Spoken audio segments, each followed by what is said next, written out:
Halo semua, nama aku Daniel dan di video kali ini aku akan kembali membahas mengenai profitku di rupiah cepat dan juga nanti aku bakal jawab beberapa pertanyaan dari teman-teman semua mengenai rupiah cepat ya. Pertama aku pengen update dulu bahwa kalau misalnya kita pencet ke bagian saya di sini, ini kamu bisa lihat ya, aku memiliki total aset banyak 16.363.784. Nah, kalau misalnya kamu lihat di sini ada saldo yang dapat digunakan yaitu 10.775.710. Kenapa ada saldo yang dapat digunakan? Ini karena baru ada pinjamanku yang jatuh tempo. Kalau misalnya kita cek ke bagian riwayat, kemudian ke bagian dikembalikan ini, nih kamu bisa lihat ya, kita scroll ke bawah 10 juta, nih kamu bisa lihat tenor 180 hari, tanggal pengembaliannya adalah 8 November 2022 dan video ini diambil pada tanggal 8 November 2022. Makanya ini berarti baru jatuh tempo ya, teman. Di sini aku mendapatkan bunga sebanyak 912.000, namun ada potongan pajak 15% sebanyak 136.890. Nah, kalau misalnya kamu pengen coba perhitungannya, di sini aku udah coba masukin ya, yaitu 10 juta rupiah, kemudian tenornya 180 hari. Nah, kemudian di sini juga kalau nggak salah waktu itu bunganya di angka segini ya, teman. Aku juga agak lupa, tapi tadi aku coba hitung, sepertinya sih bunganya di angka 18,5%. Waktu itu aku ngambilnya bunganya segini. Di saat aku mengambil pendanaanku waktu itu ya, teman, yaitu sekitar setengah tahun yang lalu. Dan di sini kamu bisa lihat return yang aku dapatkan bakal di angka 912.329. Kalau misal di aplikasi rupiah cepatnya 912.600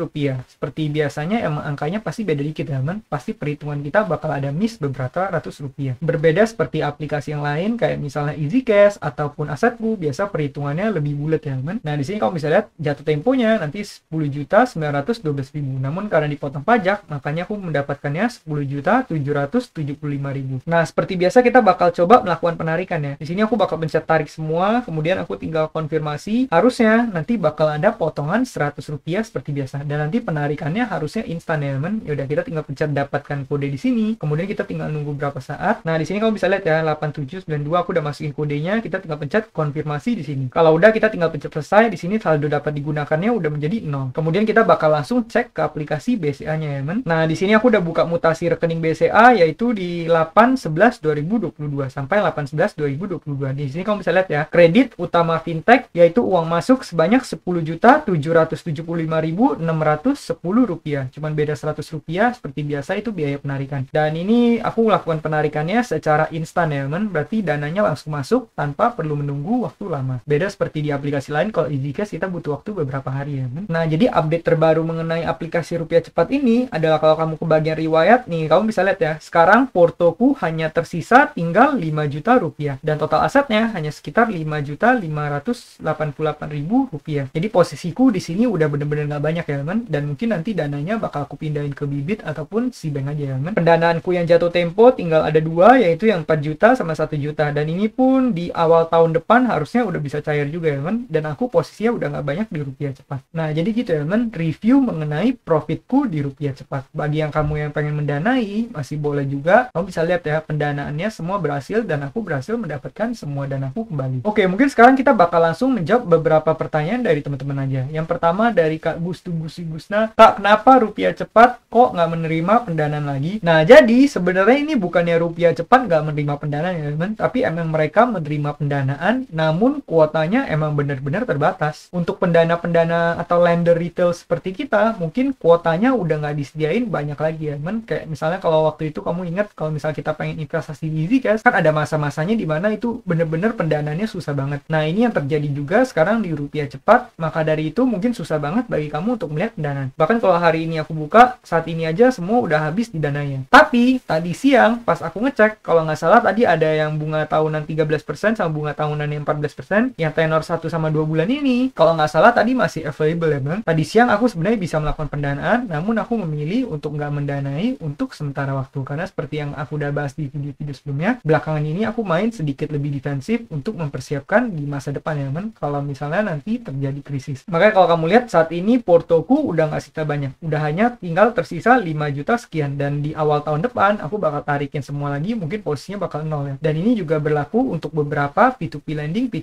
lainnya. Aku udah bahas di video-video sebelumnya, kamu boleh cek ya. Kalau misalnya kamu pengen mendanai tapi nggak dapet kuota, kamu juga boleh coba tanyain KRM, mana tahu mereka bisa memberikan tips agar kita bisa mendapatkan pendanaan ya, teman.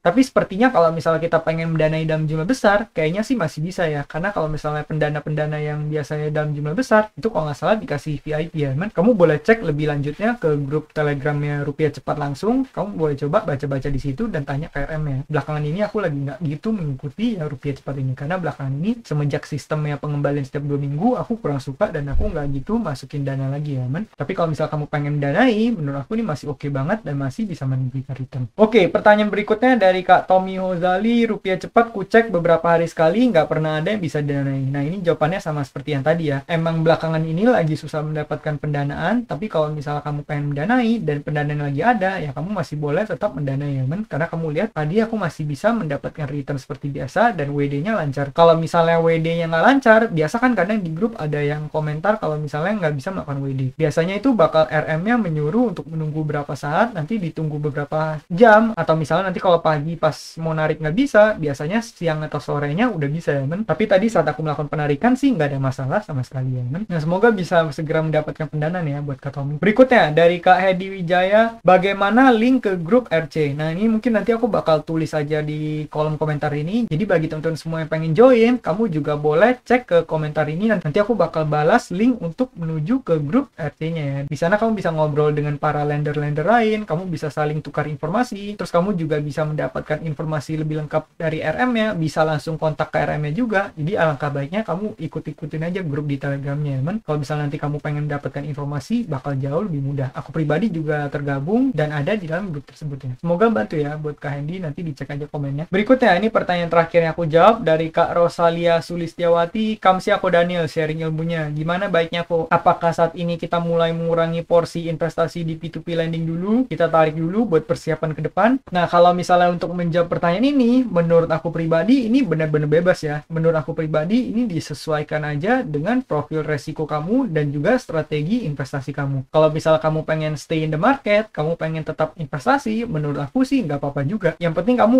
udah ikutin yang aku bahas di video sebelumnya, dimana kamu siapin asuransi, siapin dana darurat, dan paling nggak kamu udah beresin semua utang konsumtif. Nah, kalau misalnya kamu pengen stay invested, menurut aku juga nggak apa-apa juga. Cuma kalau aku pribadi, aku bakal main sedikit lebih defensif. Kalau misalnya untuk aku pribadi, saat ini portoku udah lebih dari 50% dalam bentuk cash ya. Jadi kalau misalnya di kedepan nanti terjadi krisis, aku bisa mengkerahkan semua uangku tersebut untuk membeli aset yang terdiskon yang harganya murah. Entah itu properti, misal properti ada yang under value, ada yang salah harga, atau misalnya saham yang saham-saham blue chip ternyata sahamnya jatuh harganya terus jadi murah banget. Aku bisa mengakumulasikan dan beli dalam jumlah banyak karena aku memiliki stok cadangan cash yang banyak. Namun kelemahannya adalah kalau misalnya aku stok cashnya lagi banyak, ternyata nanti nggak terjadi resesi, ya kerugiannya adalah uangku yang harusnya bisa aku investasikan, bisa menghasilkan return, uangku malah nggak kemana-mana dan nggak menghasilkan apa-apa. Jadi menurut aku pribadi ini sebenarnya nggak ada salah benernya. Menurut aku pribadi ini disesuaikan aja dengan kamu maunya gimana. Kalau aku pribadi, aku bakal lebih milih untuk bermain sedikit lebih defensif. Karena kalau misalnya nanti nggak terjadi krisis, ya paling aku cuman rugi beberapa persen aja karena aku nggak berhasil mendapatkan return investasi. Tapi kalau misalnya nanti krisis, aku bisa memiliki kesempatan untuk melipat gandakan aset yang aku miliki ya, men. Tapi ini nggak harus diikuti karena ini sama aja dengan timing the market. Dan timing the market itu bukan hal yang mudah. Kalau misal kamu pengen tetap DCA seperti biasa, itu tetap boleh ya, men. Jadi keputusan investasi kembali di kamunya lagi. Pastikan kamu kalau misalnya pengen investasi pun lakukan diversifikasi dan juga investasi sesuai profil resiko kita. Jangan sampai kita investasi tapi malamnya tidur nggak tenang, itu berarti nggak sesuai profil resiko ya, men. Itu berarti terlalu maksa dan profil resikonya terlalu tinggi ya, men. Jadi pastikan atur portofolio dengan bijak dan juga investasi sesuai profil resiko kamu. Nah, mungkin sekian aja pembahasan kita pada video kali ini. Bagi teman-teman yang masih ada pertanyaan, boleh tulis kolom komentar. Bagi kamu yang baru mau mendanai, boleh juga cek ke bagian deskripsi. Di sana aku udah tulis kode referral supaya kamu bisa mendapatkan bonus saat awal mendanai, teman. Sekian video dari aku, semoga video ini bermanfaat, dan akhir kata jangan lupa untuk selalu